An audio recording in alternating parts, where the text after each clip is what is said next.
Hi, 10th Summerchin Maxல exercise 3.8 question number 3ல second subdivision இப்போ பார்க்க போகிறோம். இதில் பார்த்தீங்கன்னா உங்களுக்கு ஃபஸ்ட்டு 2 டேர்மே ஏபியாக கொடுத்துருக்காங்க. அதாவது ஏ பி இது என்ன நம்பர்ஸ்ன்னு நமக்கு தெரியல.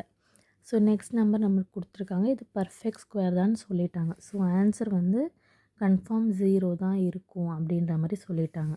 ஸோ ஃபஸ்ட்டு 2 டேர்மே நமக்கு தெரியாததுனால நம்ம என்ன பண்ணிக்க போகிறோன்னா இந்த ஆர்டரை ரீஅரேஞ்ச் பண்ண போகிறோம். எப்போவுமே நம்ம வந்து ஹையர் டிகிரியிலேருந்து கான்ஸ்டண்ட்டுக்கு தான் நம்ம அரேஞ்ச் பண்ணுவோம். இப்போ கான்ஸ்டண்ட்டில் இருந்துட்டு ஹையர் டிகிரிக்கு நம்ம மாற்றி அரேஞ்ச் பண்ணிக்கிறோம். Constant X square X cube X power 4 நம்ம அரேஞ்ச் பண்ணிட்டோம். அரேஞ்ச் பண்ணிவிட்டு இப்போ நம்ம வந்து டிவைட் பண்ண போகிறோம். இப்போ அதே மெத்தட் தான். இப்போ 100ஓட பர்ஃபெக்ட் ஸ்கொயர் என்னது 10 டைம்ஸ் 100. இப்போ ரெண்டுத்தையும் சப்ராக்ட் பண்ணால் உங்களுக்கு இது 0 ஆகிடும். ஸோ நெக்ஸ்ட்டு 2 டிஜிட் கீழே எடுக்கிறோம். கீழே எடுக்கும் போது உங்களுக்கு என்ன கிடைக்கிது, நெக்ஸ்ட்டு ஸ்டெப்பு 10 வந்து 2ஆல் மல்டிப்ளை பண்ணால் 20. இப்போ வந்து இங்கே வந்து ஒரு நம்பர் நமக்கு வேணும். சேம் நம்பர் நம்ம இங்கேயும் போடணும் பர்ஃபெக்ட் ஸ்கொயருக்காக. ஸோ அது எப்படி கண்டுபிடிக்கிறதுனா 220 வந்து 20ஆல் டிவைட் பண்ணால் நமக்கு என்ன கிடைக்கும், 0 cancel, 2 1 time 2 11 times. So 11x கிடைக்கிது. ஸோ அந்த 11xஐ இங்கேயும் ஃபில் பண்ணிவிட்டு நீங்கள் என்ன பண்ணணும், இப்போ இந்த ஃபுல் ஈக்குவேஷனையும் 11xஆல் மல்டிப்ளை பண்ணணும். ஸோ 20 × 11x பண்ணும்போது உங்களுக்கு 220x கிடைக்கிது. அதே மாதிரி +11 × +11 121 +121 எக்ஸ் ஸ்கொயர். ஸோ இப்போ வந்து மறுபடியும் நம்ம சப்ராக்ட் பண்ண போகிறோம். சப்ராக்ட் பண்ணால் சைன் சேஞ்ச் நடக்கும். ஸோ ப்ளஸ் இது வந்து மைனஸாக மாறிடுச்சு, இது கேன்சல் ஆகிடுச்சு, இதுவும் ப்ளஸ் வந்து மைனஸாக மாறிடுச்சு. இப்போ 361 மைனஸ் 121x ஸ்கொயர் பண்ணால் 240x ஸ்கொயர் கிடைக்கிது. நெக்ஸ்ட்டு 2 டிஜிட்ஸை நம்ம கீழே எடுக்க போகிறோம். So bx³ + ax power 4.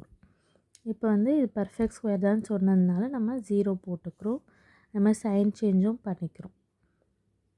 இங்கே வந்து உங்களுக்கு 264 எப்படி கிடைக்கிதுன்னா, நம்ம அதே மாதிரி தான் 20 நம்ம இப்படி எழுதிட்டு 11 2ஆல் மல்டிப்ளை பண்ணி 22x + 12x ஸ்கொயர்.